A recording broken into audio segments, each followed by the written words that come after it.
Good morning everyone and welcome to the latest Liverpool Chamber of Commerce monthly strategy event, broadcast live from the MSP studios in Bootle, and this month on the topic of healthcare and the future, a Liverpool USP.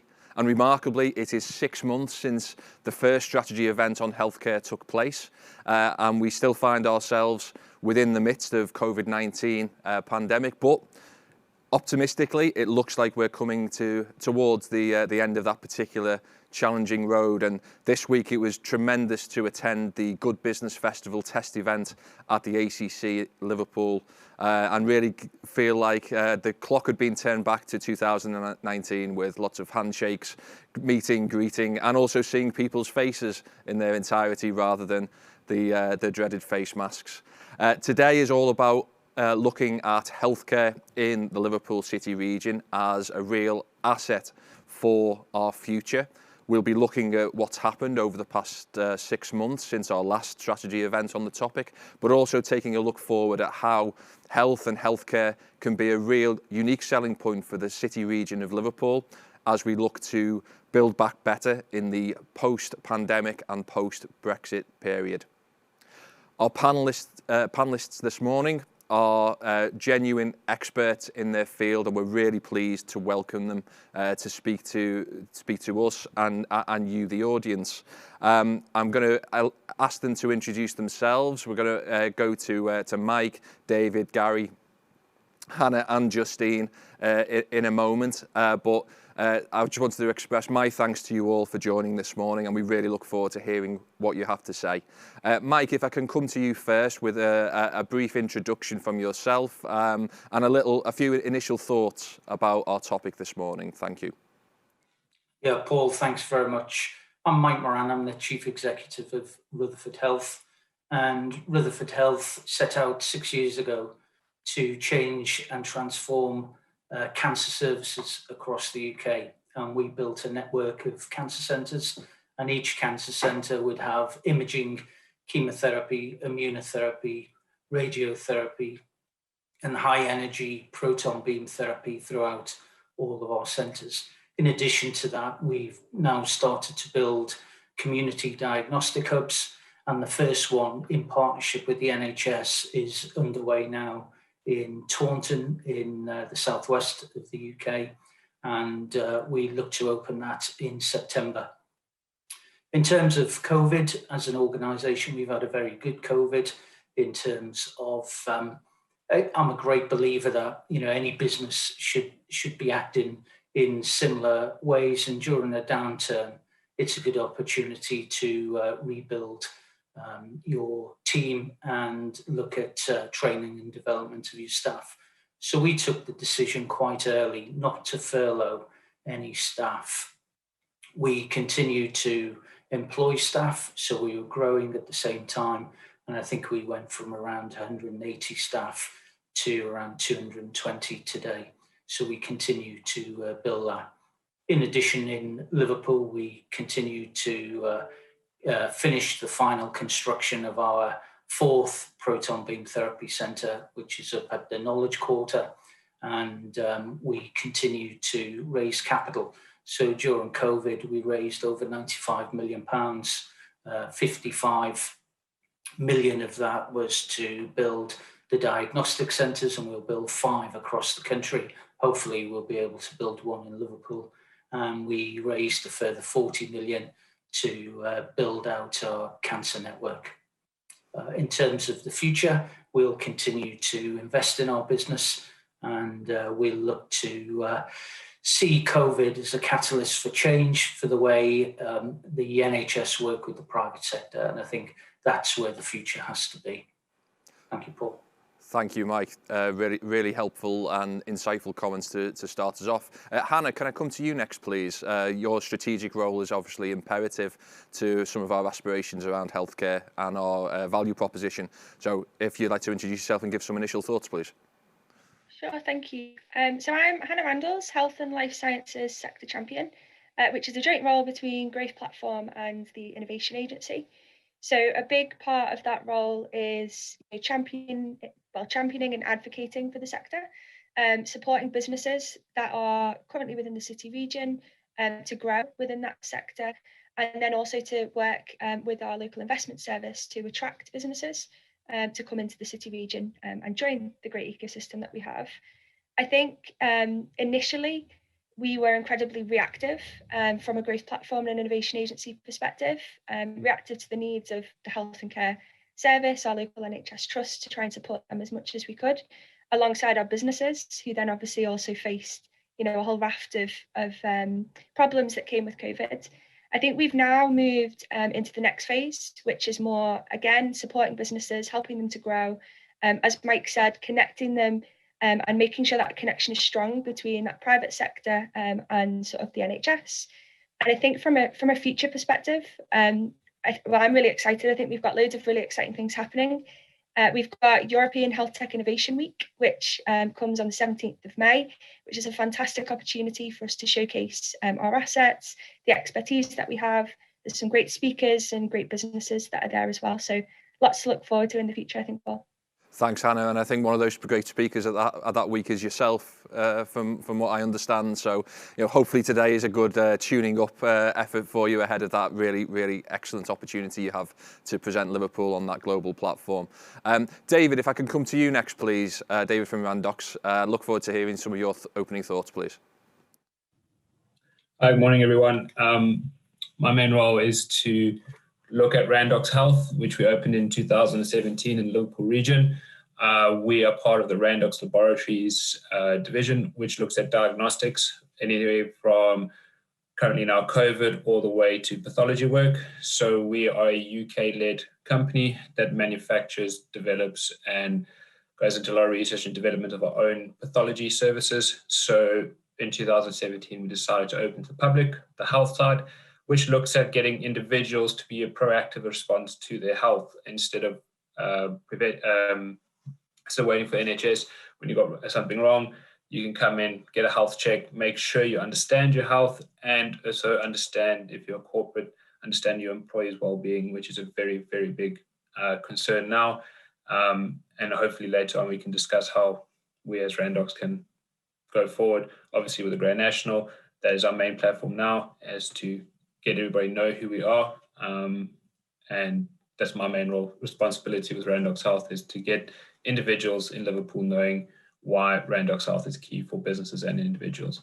Fantastic. Thanks, David. And we'll certainly come on to those points a little later as we consider not only the macroeconomic perspective, but also the very ground-based practical implications for businesses and how they can look after their staff. Justine, if I can come to you, please, from CGI.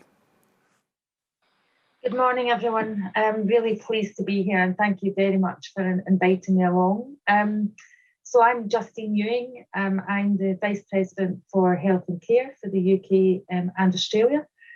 I'm not really entirely sure why Australia's in there, maybe the Queen coin, but we do work very closely with our colleagues there. My responsibility really is around supporting the strategy for us in the sector, working on our propositions, our partnerships, and supporting our business to grow. We've got a very open approach to collaboration and partnerships. So we work with a lot of small, medium enterprises like Better Health, for example, and e-prescribing and so on. But we also have a quite significant amount of health business globally. Here in the UK, very much focused on what we're doing in the south of England. So we're now looking to try and broaden that. Very briefly about CGI. So, we've got 21 offices across the UK. The pandemic definitely has changed the way that we have had to respond to our clients, but also how we support our members. So our staff are called members. Our office in the Albert Dock, along with the vast majority of other offices, have had to close. And in reflecting on this conversation, I worked out last night that it's 410 days since the first lockdown today. It was 409 yesterday when I looked it up. And the vast majority of our 6,000 employees have had to work from home. So that's quite a significant change. But because most of the work that we do is with government, national and local, health, pharma, police, a whole host of things, we've also had a huge amount of people working remotely in offices by themselves. So that also, it's being in the office by yourself is potentially as challenging as being at home and trying to balance all of the needs there. But our focus has been very much on mobilising our clients and supporting them in their response to the pandemic. And like Mike, our organisation made the decision very early on that we would not furlough anyone. Our job was to put our hand out to help rather than for help. So our focus has been very much on that. I think for the future, our view is very much that hybrid working is probably going to be the new norm. So how will that impact support? How will our clients, what help will they need for that longer? Obviously, all of the work that we did at the start of this, we didn't think we would still be here in a year's time. So there's more permanency needed. And, I think for us that's where we're going to be focusing on, supporting our clients to be ready for that new normal. Thanks, Justine. We'll certainly pick up several of those themes over the course of the next 45 minutes. And it's an extraordinary statistic, isn't it, when you put it into those terms, about the number of days since that first lockdown.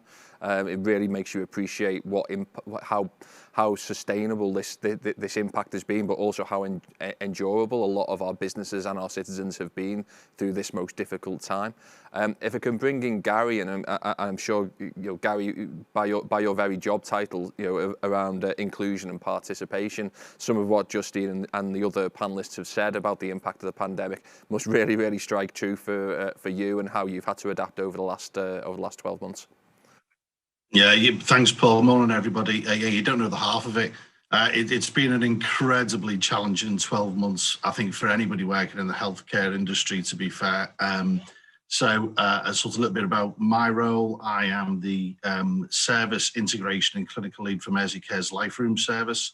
I suppose uniquely, we are a service that sits between services and hosted by the NHS. We are very much almost a connecting service that supports people's discharge, that prevents people accessing services in the first place.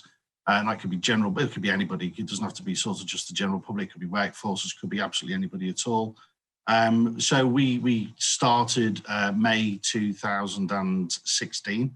We opened a former disused library in Liverpool, in Walton, and turned it into a local community-based resource centre to provide health and wellbeing advice to anybody that walked through the door. So it wasn't just Merseycare service users, it was absolutely anybody that walked through the door, easy to access, readily available advice and support.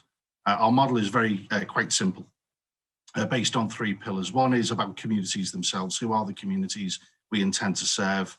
And how can we engage them and work alongside them to search for answers and provide solutions to enable people to make better healthcare decisions for themselves. We provide a learning opportunity. Everything in healthcare seems to be about learning and giving people the advice and education they need to make balanced and informed decisions.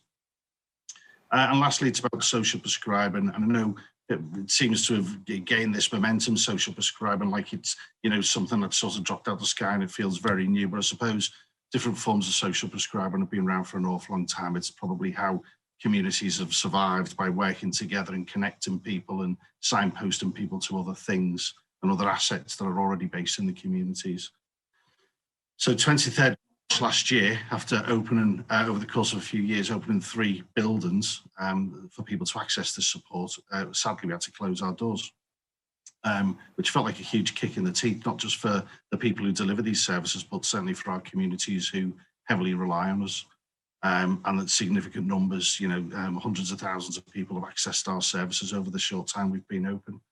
So that felt like a massive kick in the teeth. I think because of COVID, we've accelerated and brought forward our ambitions to deliver these messages digitally. I think that's great. I think we've learned an awful lot. I think we've also learned not to put all our eggs in the digital basket, because not everybody has the digital means. And I think that the next 6 months will probably be more of the same, seeking to understand, seeking to work with communities to explore what the need is, and definitely to do with rather than do to, and connect with other means, so other healthcare professionals, other clinical teams, other partners such as the people watching this today, to how do you address large communities, large cohorts of people around equipping them, I suppose, to make better healthcare decisions for themselves and their families. Brilliant, Guy. That's a fantastic sort of context-setting perspective, as well as a very always lived, experienced view of what's happened over the last 12 months. And we know, don't we, that Liverpool and Liverpool City region, whilst it's been undertaking a period of prolonged economic growth, has some of the most problematic and high levels of inequality in health outcomes, in educational attainment, worklessness, and other metrics indeed. And I guess what I'd really like to maybe turn over to Mike as a starting point, and then bring in the other panelists, is when we look at the last 410 days, for example, as Justine said, how do we evaluate the impact on the health and well-being of our citizens? And do we feel that collectively, obviously you've talked a little bit, all of you, about your own organisational response, but collectively, have we responded in the best way to limit the exacerbation of those existing inequalities? Mike, if I can bring you in at first, please. Yeah, thanks, Paul. I mean, it's a really interesting question, and I guess I'll answer it from a perspective of cancer, because it's now my area of expertise. And in terms of cancer, I think it's been a total disaster. And certainly there's been a lot of fear about getting symptoms checked. There's a huge backlog now of cancer cases, and depending who you speak to, it's around anywhere between 60,000 and up to 100,000 patients who haven't presented with cancer symptoms. And when we look at that, it's very simple metrics. So as a general rule, 1,000 people a day are diagnosed with cancer year on year. And if they're not being diagnosed, then the problem for them is they are moving up the stages of cancer. So where they may have been caught at stage 1, it's being caught at a much later stage. Of course, the key to this is really good diagnostics. And that's why we are investing in good diagnostic provision across the country. I think that's really important. But in terms of that key question, I think in terms of cancer, we're back probably 10 or 15 years away, and the cancer incidence around the Northwest was among some of the worst in the UK, and that's only been exacerbated by COVID. So I think what we really need is a really positive and strong response, where we work hand in glove with the private sector and the NHS to get as many people diagnosed and through to the stages of treatment. Mike, just a slight follow-up question, if I may. You've talked really clearly there about the impact on cancer patients in particular. Was that an inevitable outcome from what's happened? Were there any interventions that could have been made earlier in the period to mitigate some of the really awful statistics that you've just highlighted to us? I think same as everything, hindsight, if we could bottle it, we'd all be billionaires. But I think there are key things that could have happened, key interventions quite early on, where perhaps we created COVID-free centres outside of hospitals where people could go and present, and maybe utilise these Nightingale hospitals and more. But again, it's more of a much larger problem now, because the key now is around the workforce.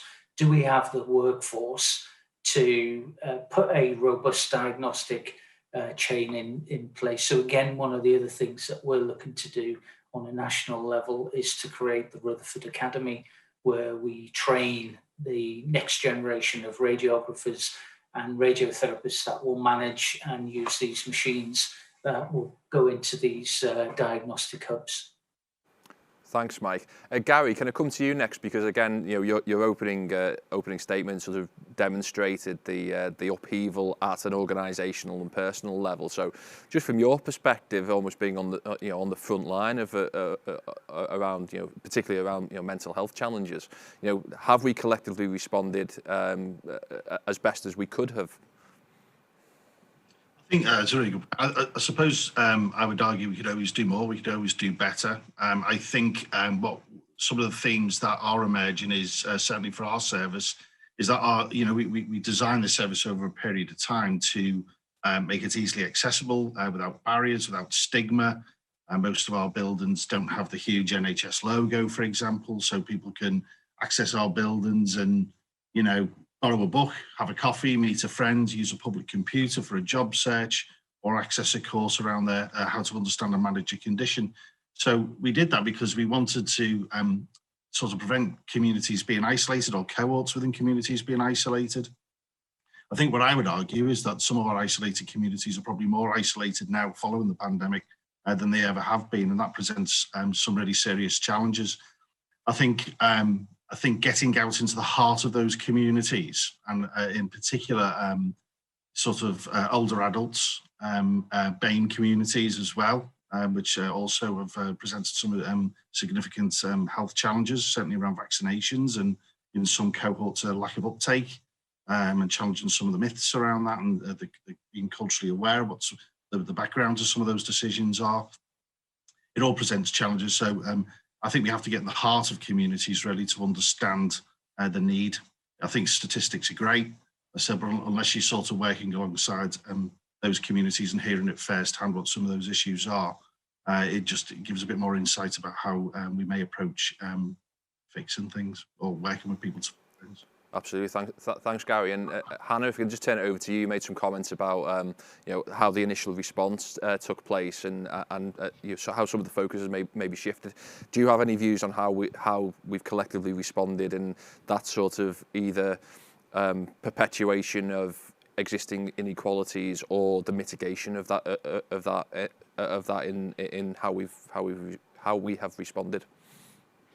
Yeah, I think Gary touched on it earlier, especially around a lot of things moved digital very quickly. There's a very big response, which I think, on the face of it was a fantastic thing to do.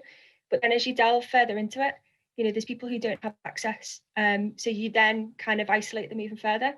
And I think, we have learned a lesson from that, and people are now aware of it. And it's just that, that digital inclusivity piece, which I think is key. And from a wider sort of health and care perspective, I think there will be a big push within the NHS to keep some of the innovations that have come through, whether that's, telehealth, all the apps and different services that are now being provided remotely. But I think we have to continue to make sure that they are accessible to everyone. Everyone understands, how to use different devices, has internet access, where to go for which opportunity. So I think there's still work to be done, but I do think that, we are moving in the right direction now.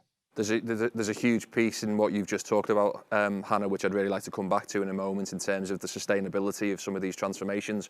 I couldn't let your comment about digital inclusion go without bringing Justine at this point, given CGI is so prevalent in delivery of digital support service and inclusivity.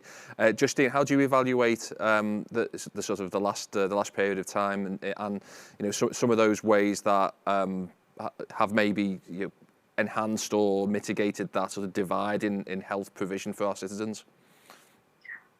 Thanks. I think it's really interesting because when you're looking at a whole UK level, it's really hard to evaluate on the whole, how well or not we've done. But what it is very clear to see is the response and I think to use Wendy Simon's quote that I read yesterday, we've seen the reaction of characteristic grit and solidarity in Liverpool. I think that's not just in Liverpool, but I think that has happened in Liverpool. I think that's quite across the board. And if you consider that every single sector, and obviously health and social care, education in particular, have been hit really hard, but every single sector has been impacted, whether it's the hospitality industry or entertainment, we've got such a long road of recovery ahead of us. And I think that then when you start to think about, you know, we are still at risk of further lockdown, further impact. We don't know what's around the corner. We don't know what's going to materialise.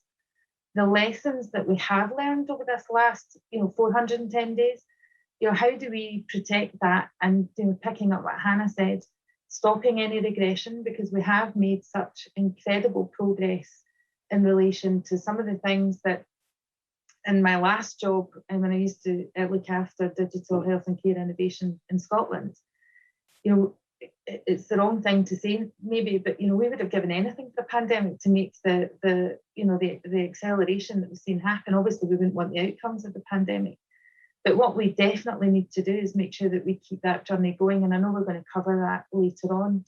But from a CGI perspective, we have worked with the health and social care clients.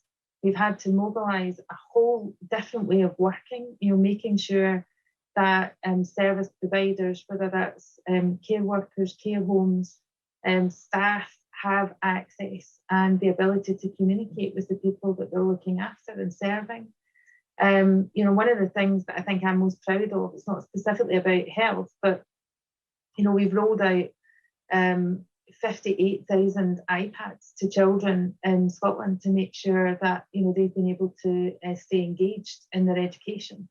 And there's a really nice statistic in the Scottish Borders, where they made the decision that every child from primary 4 upwards would have their own iPads, and they've managed to maintain something like 97% of all children staying active in education over the last year. That's unique, but it's also really sad because there are so many other places where that deprivation and impact, again, that some of the others have mentioned, around equality, will have a long-lasting impact. We've talked about the lost generation, and media picks up on all of that. All of us that are on this call, and lots of the people that are listening, all have a role to play in thinking about how we can mutually address that inequality. And the focus, in terms of the coming months, years, and beyond that, is going to be how we make sure that we never allow to what has happened in relation to the exclusion, particularly in health and social care, never happens again. And I think digital definitely has a role to play in that, but also so does face-to-face. So we really do have to think about how we find the equilibrium and what's best for that. And I think listening to what Mike was saying, we definitely in CGI and the work, a lot of the clients that I'm speaking to in health and care are talking about that shifting the balance into the community, doing more in the community, making it more accessible and easier to access. And that some of that is about education and encouraging people to go and get support when they need it. So there's a lot that we've still got to do, which means that there is this weird dichotomy of really horrible, scary challenges ahead, but with challenges bring opportunity. And that's about skills, education, job creation and investment. And companies like mine and many others will be looking to see how they can invest and support the recovery as well as serve that. That would be my view. Thanks, Justine. And David, if we can bring you in at that point, thinking about your journey over the last 12 months and the impact on people's health through this pandemic, and how Randox have of course been at the front line in terms of providing solutions through the testing program, but also the purpose that you outlined at the start of the event in terms of looking at ensuring people can take ownership of their health and understand how they are and their own well-being. So what's your view in terms of how we've collectively reacted over the last 12 months and that sort of impact on our citizens? Yeah, as Mike and everyone else has mentioned, we're only just going to see the tip of the iceberg of all health issues coming to the forefront from COVID. And that poses a greater risk if people are working from home and they're isolated from communities that they rely on during day-to-day work. And this can be, if you're looking at your mental health and physical health, what impacts does it have on future aspects in the workplace? And also making sure, can I identify these risks And that's where Randox is coming to the forefront on health, where we're bringing our biochips that look at identifying cardiovascular risks, and making sure that people can understand the heart health, heart risk, heart attacks as well. We've worked quite closely with a foundation called the Cogley Foundation, which screens people under the age of 45 for the cardiac risk. And if we haven't been able to do that for the past year, due to COVID, it begs to, it blows my mind that, what youth is at risk of these sudden heart attacks. I mean, 40% people that we're seeing are at risk of these heart attacks. And, what impact does that have going forward? And now we've fallen behind by a year. Usually we have 5 or 6 corporate screenings that is free of charge for the Cogley Foundation that Randox partners with. And what impact does it have for the rest of these people that need that information, need that understanding that their health is paramount now? Are they going to have complications with COVID-related issues? Are they a sole breadwinner in their house? If something happens to them, what other impacts is going forward with if they don't get their health looked at? And also in the corporate identification, where presenteeism versus absenteeism, it is going to play a bigger role now because people are working from home. There's not that community support where people are watching them. You don't have Liverpool is a big community centre or community environment where people look after one another, and they haven't been able to interact. So there's no support basically for those individuals that need it. So it's going to be quite interesting going forward where how we can partner with organisations, either at the NHS, private, to go and help these individuals through screening, health screening, and making sure that they understand that they need to get their health checked. So the story from the panelists really is around obviously this almost gap of a year of providing specific support, whether it's to do with cancer, whether it's preventing heart attacks, as you said, David, and some of those other sort of mental health challenges that maybe have been allowed to perpetuate a little bit more.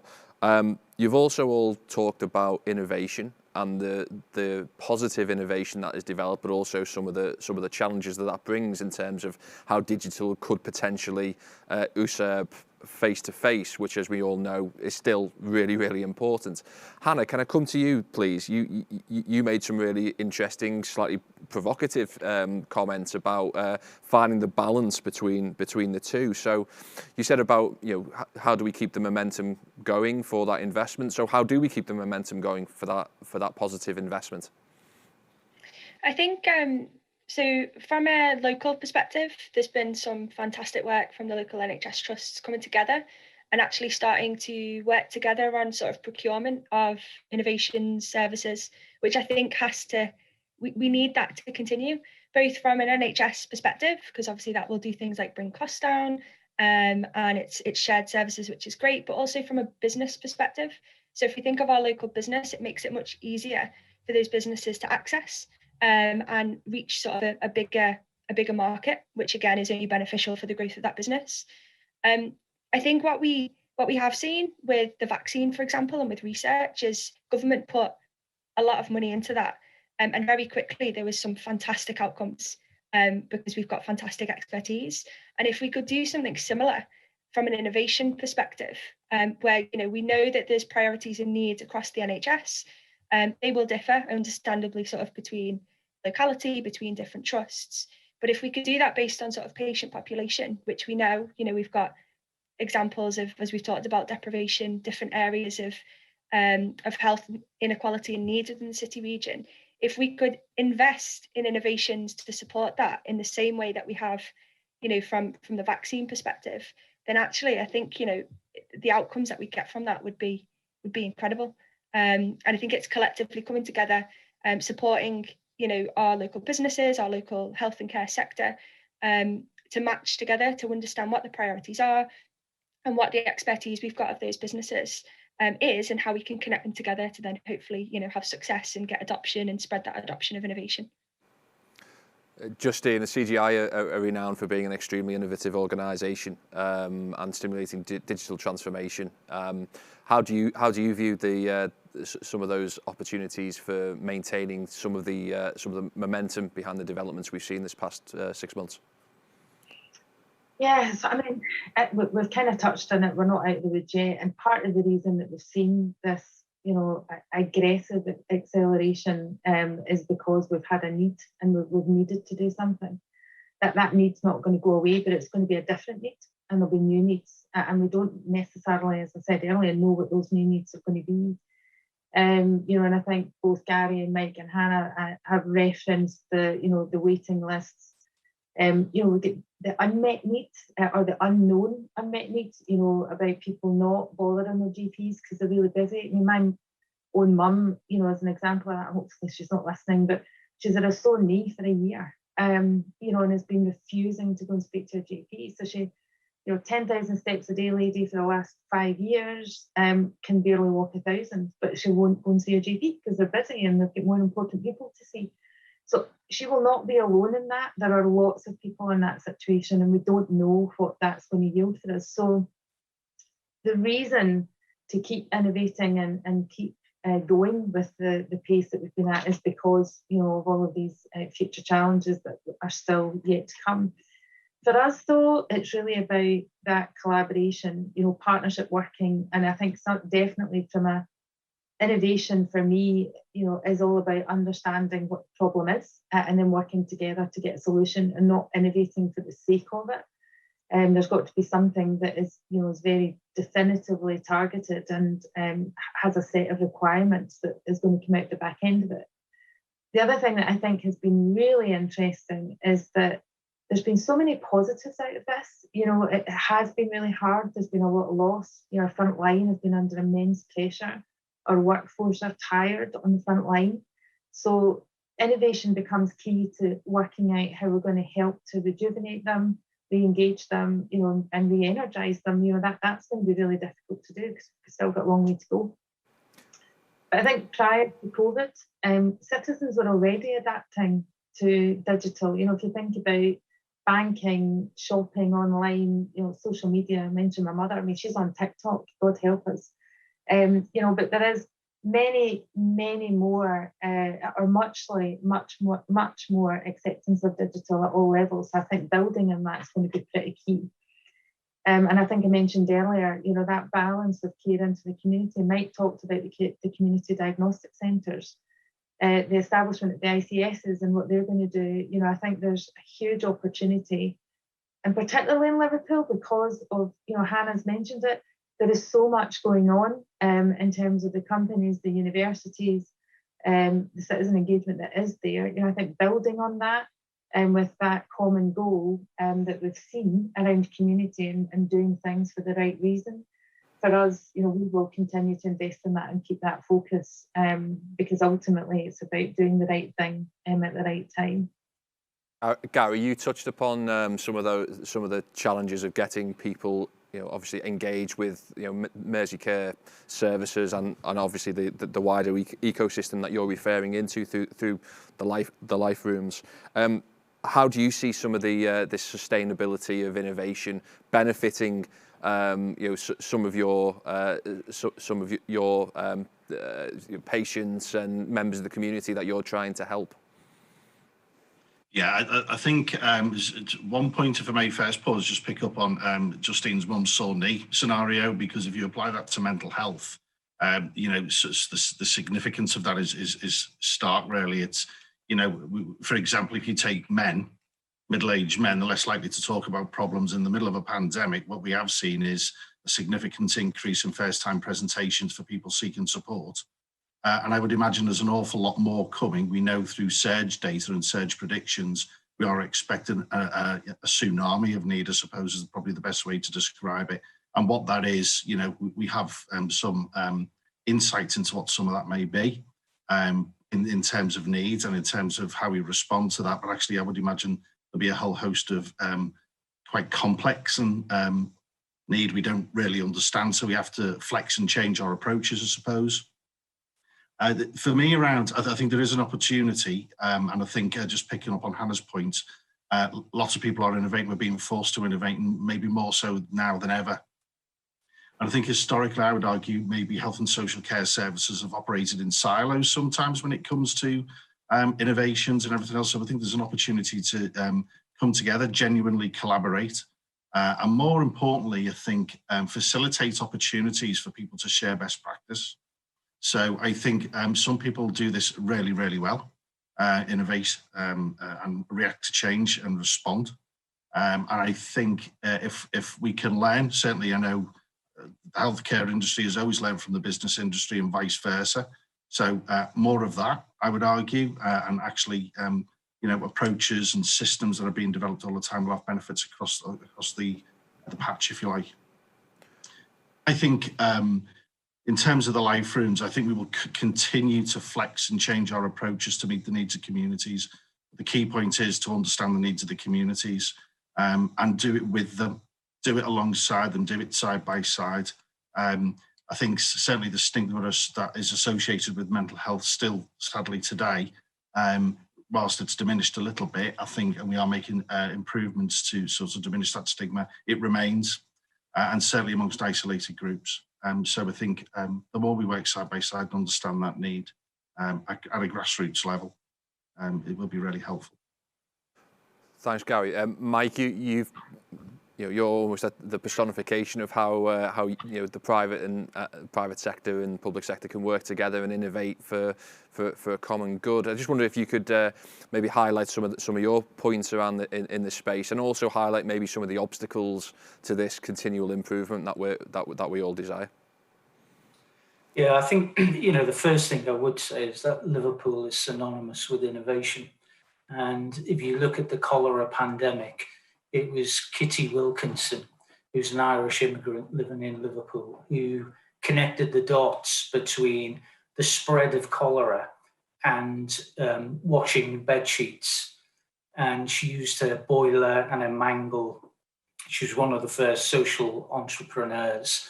And the output of that, though, not only did she prevent the further spread of cholera, the output of that is across the country, we ended up having public bathhouses and wash houses. And as a young boy, I was trundled up and down Stanley Park to Vienna Street wash house with my mother on a Wednesday with a Silver Cross pram.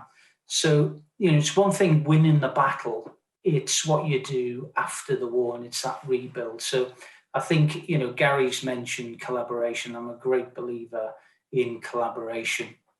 And you have to connect the dots. We have to have maybe a steering group that looks at this, but not a talking shop. I'm a man of action, always have been. And you've got to get right in the thick of it. You've got to really identify what you need in terms of the outcomes, and then just get on and do it. And we have great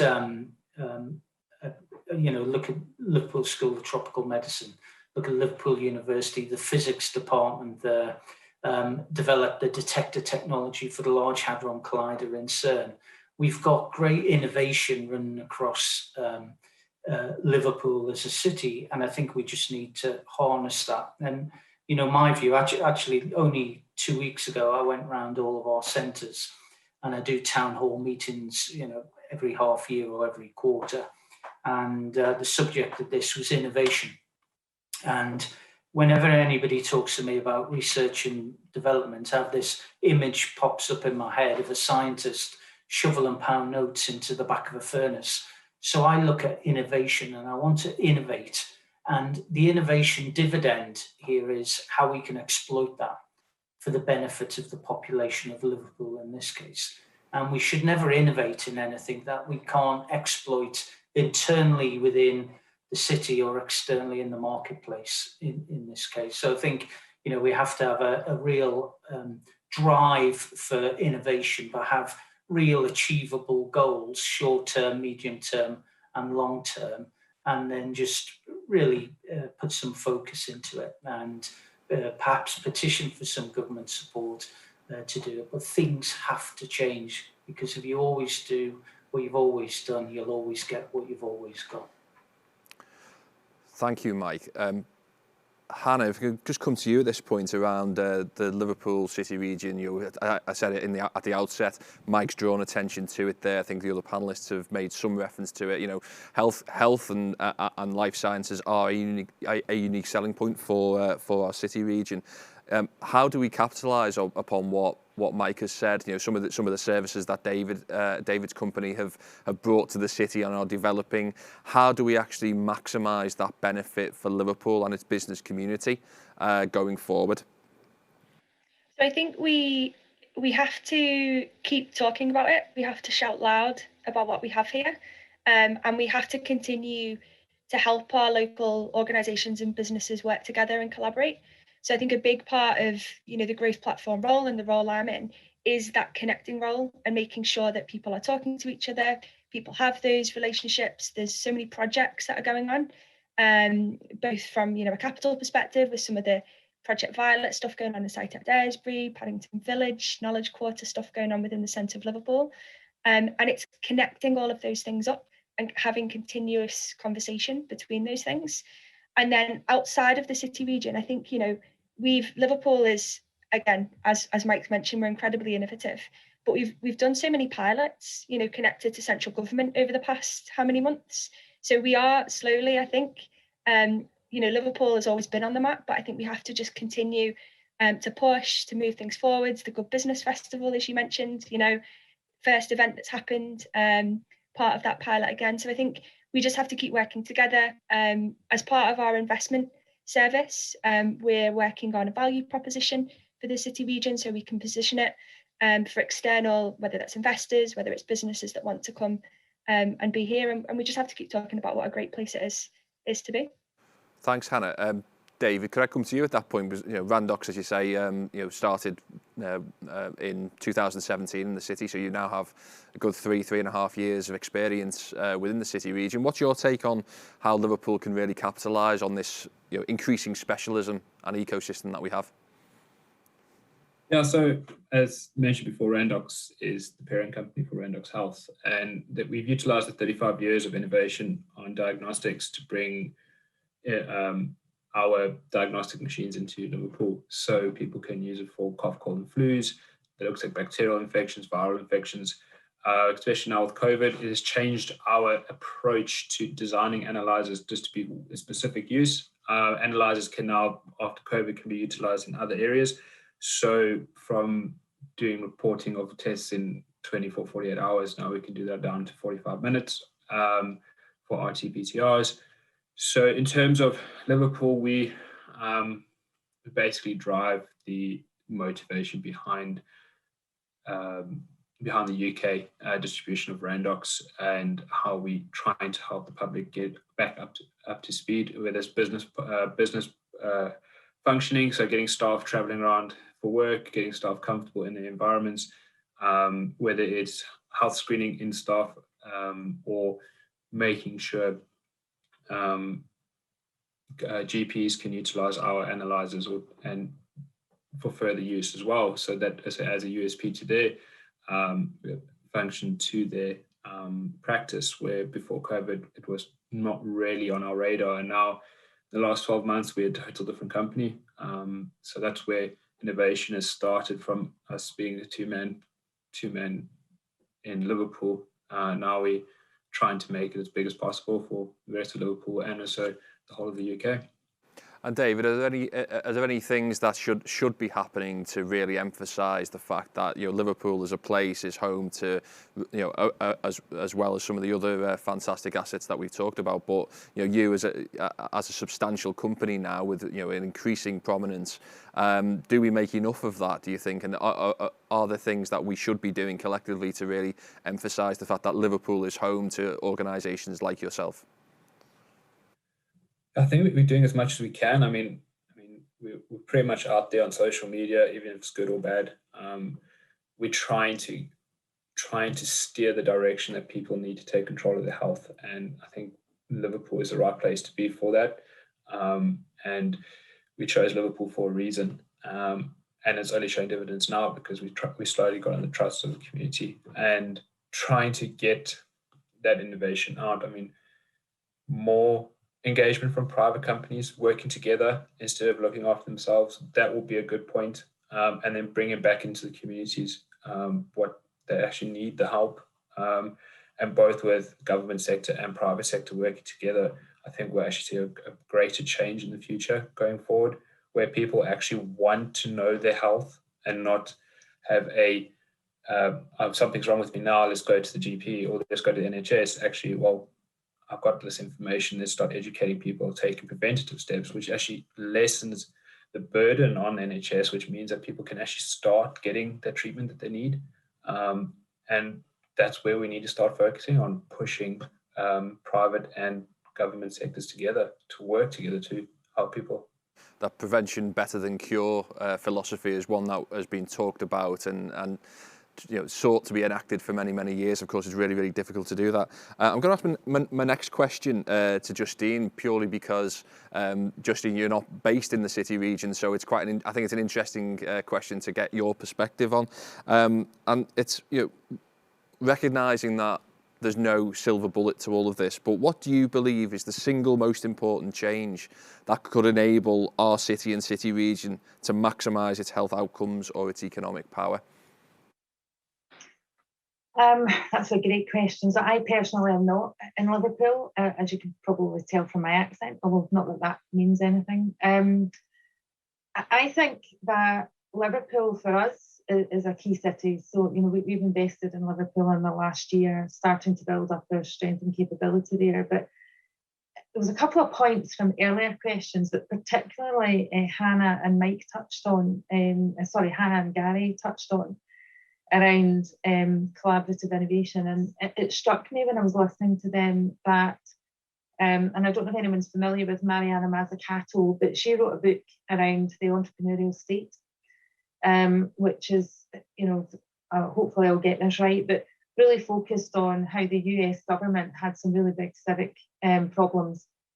And Silicon Valley was born out of collaborative, open working with companies that helped to solve the problem that the government was facing, but also helped to support the growth of economy, creating jobs. So that inward investment initiative, and I think Liverpool is a great place to consider how you might build an entrepreneurial state. I think that collaborative, open innovation, working together, picking up on David's point, we are a big company. We're in 40 countries around the world. We're massive. But, that's great. But, what value is it that we bring into Liverpool? So, and I think that's where the whole proximity thing really comes to play. Big companies need to be working with the small startups, the SMEs. We've got to be supporting growth in the local economy. We've got to be giving back into the region that we're working and living in. And I think that's key. So I think, the single biggest thing is around thinking about how does that open collaborative innovation network really work? And how do you leverage the strength that the big companies have to support the smaller companies to grow, get into supply chains that they would never otherwise be able to get into? And then the next thing is around the skills and the education piece. You've got amazing universities in Liverpool. We've got amazing colleges there as well. And what about those kids that don't think that there's a future for them in, a health or a care environment? And I'll just briefly touch, not Liverpool, but, my own son, now 25, started off as a home care, working 16-hour days in and out of people's houses. And he was taught at the age of 18, which fills me with dread actually, but at the age of 18 to catheterize in home, to change catheters, to personal hygiene, all of that kind of stuff. We would not trust him to put a digital blood pressure cuff on somebody's arm or put a little prick into the finger to check blood sugar levels, but we'll trust them with a catheter tube. I just think there's a whole workforce of untapped potential that, I think in that environment where we're thinking differently, then, we can create a whole new exciting workforce and lots of opportunity for kids who don't leave school with the kind of qualifications, that maybe we all have. I think there's a massive opportunity, and I think really thinking about that, entrepreneurial, collaborative, open innovation, that would be, for me, if Liverpool were to make that statement, that would be, a really, and I don't think anyone else is doing it. I think it would be really interesting. Thanks, Justine. And Mike, over to you on that point, if I may. Collaboration, but also focusing on like the attraction of healthcare as an aspired for career, the skills system, etc. I know you've got some views on that. Over to you. Yeah, no, thanks. Justine's hit on one of my hobby horses, and that's tapping into the potential of young people who may not do very well at school, but still have a really good intelligence level and can contribute positively to any environment, and particularly in innovation. I'm a great believer in taking these young people and helping to develop them. That's why I like the apprenticeship scheme that started, and during COVID, we as a company, Rutherford Health, engaged with a company in Liverpool to do our training and education piece. We're now part of an apprenticeship scheme. So we're creating just the very people that Justine was talking about, really HCAs, to help us in terms of supporting the nurses in the cancer centre, the radiographers and the radiotherapists, and really being that patient liaison and doing some of the activities that the radiographers and the SAC nurses would be doing that actually can be done by somebody else. So I think that's a great opportunity for us, and we've launched that in Liverpool as well.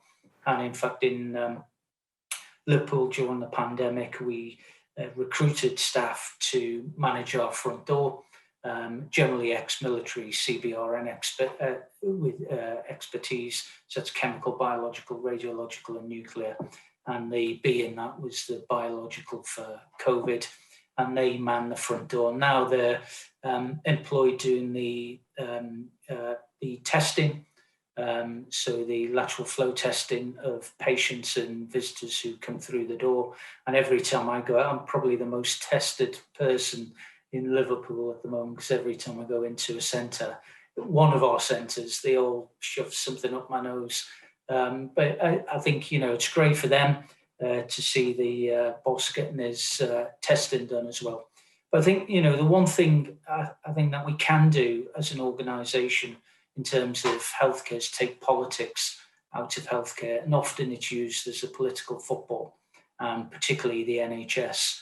And we need to take politics out of that. And actually what we need to be doing is looking at how best and where best can we deliver the services. Is it all into acute hospitals? I don't think it should be. And I think acute hospitals should be for those acute patients. And, all of the hospitals around Liverpool and everywhere else, you only have to look at what I term now as the new Royal, because I remember the old Royal. So the new Royal, and there's a limited amount of space around that for car parks already. Once the equipment will go in, it'll be out of date. So I think we've got to look at healthcare very differently and deliver the services where it's best delivered. And the private sector, in our part of that, is we need to be delivering those services at a price which is commensurate with what the NHS could deliver those services at. So, a tariff price and not be profiteers in healthcare. Thanks, Mike. There's no doubt that each one of your businesses have had to change and adapt over the course of the more recent past. I suppose going forward, if I can just sort of maybe produce some sort of final thoughts from you all in terms of the role of business in this, both as a driver of healthcare delivery, but also as a recipient of it. How do you think businesses should be engaging with health from a perspective of their own staff and maximising the well-being of their talent base? Perhaps we could start with Gary, and you could sort of maybe come up with some final conclusions as well on the overall theme. Yeah, I suppose on the first part of that question, I think to facilitate the opportunity for healthcare leaders, business leaders to come together, and at every level, more importantly, at every level, I think there is, if you think of any system or any organisation, there are people working at the coal face, there are people sort of dictating the pace and the drive and the ambitions and the dreams and aspirations for any business or service. It's no different in healthcare. But I think it's important that people at an equitable level come together to share ideas around innovations. And I think that sort of crossing over of skill sets and innovations from business into healthcare and vice versa is absolutely essential. I don't think we do it enough. I think we can massively improve that. I think Liverpool has the infrastructure and the willingness and eagerness to do more of that. So how do we do that is probably the first bit. I think sort of overall reflections on today, I think it's been great, obviously, for the NHS to have a seat at the table today. So thank you for that. I think there's so much more we can do.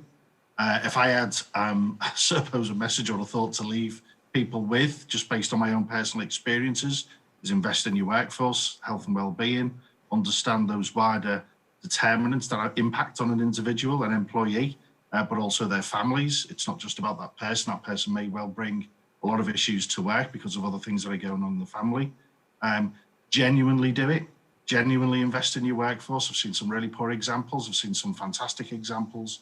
But reach out for help, because there is expertise within the NHS on every doorstep and other areas as well. There's a lot of grassroots organisations doing some outstanding work. They need support as well, and they're a really useful resource. Thanks, Gary. David, over to you, please. Role of business and some concluding thoughts, please.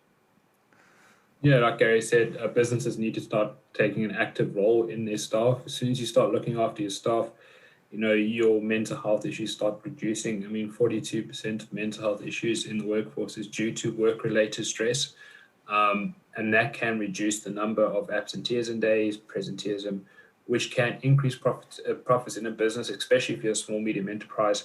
They need to start looking at their staff. And if their staff feel appreciated, looked after, I mean, the company will see a dynamic increase in workforce participation in the company, actively being, instead of looking for a new role, a new job, they will actually stay in their company and do more because they feel part of their company, feel part of their growth. So like Gary said, they need to start taking a massive role, and that's by looking after health or mental health awareness, physical health, you know, especially with what COVID's highlighted over this year, that, I mean, we're not, our health is not for granted. We need to start taking a more proactive approach to our health if we are going to come out of this as a better Liverpool workforce. Thank you, David. Justine, over to yourself. Yeah, it's really interesting. I mean, we work for, you know, I work for a large corporate, you know, and I think that our culture is one of family, right, which is a bit strange given that we are as big as we are, but that's because the guy that started our business is still in charge and his daughter's there as well, you know, so 45 years later we are still a family run company despite the fact that we're a corporate. And they've got you know, something called the CGI Dream, which is all about creating an environment, you know, that we all enjoy working together, and that we contribute to building something that we're all very proud of. And I think in the last year, you know, I feel really fortunate. You know, 410 days is a long time. And I think the average time to create a habit is 66 days. So, you know, we're well into a new habit that we now have to unpick. You know, and I think people who live on their own have been feeling very isolated. You know, we talked about mental health. You know, I've certainly missed, you know, human company at work. I love my family, but honestly, I'm sick of seeing them, you know, day in, day out, you know, the same thing over and over again, Groundhog Day. And there's a real challenge around how you balance the needs of everyone, you know, at work through teams. We've never been closer to people. You know, you're speaking to me in my home, I'm talking to everyone else. And you know, in their homes, you know, so, but equally there's some real benefits to that. You know, I've got a better work-life balance, you know, and I think that there's a real piece for us around working with our employees, really understanding what they need, you know, and for some people, they've really thrived in this working from home. You know, we've definitely seen no loss to our productivity. Our productivity, if anything, is actually better because people are using their commute time, which isn't necessarily a good thing, but, you know, it suits them. There's more flexibility that can be given to the workforce and working in much more of a kind of hybrid model. And I also think, you know, some of the initiatives that we've done, you know, hashtag Love Your Lunch, you know, we've blocked 12 till 1 o'clock. We don't have any meetings unless they're urgent. And when I say urgent, they've got to be urgent. You know, the STEM at home work, you know, working with the science, technology and engineering maths that we would usually do in schools and in our offices, we've brought that to home. But appreciating people through the post, you know, so you don't get the coffee machine chats at the moment. And that will probably continue in varying forms. So I think there is just a whole thing about how you create that virtual environment and try and understand what those individuals need, what's right for your business. And then I think the other thing is really thinking about the environment. You know, there's an unintended positive consequence here. You know, I'm pretty sure that the emissions that, you know, I would drive double digits of thousands of miles every year.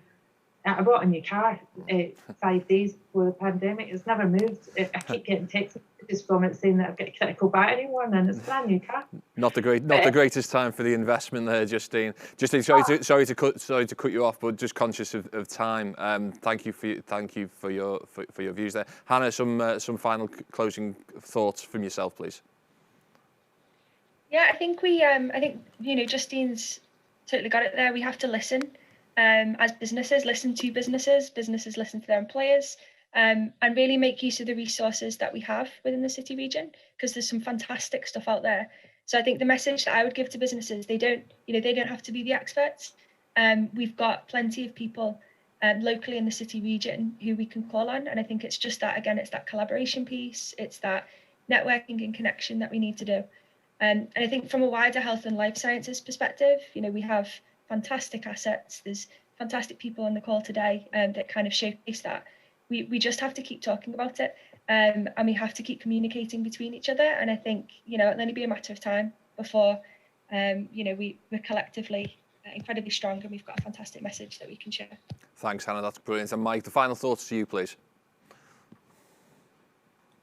Yeah, thanks, Paul, and thanks for setting this up. I thought it was a great forum, so thank you for that.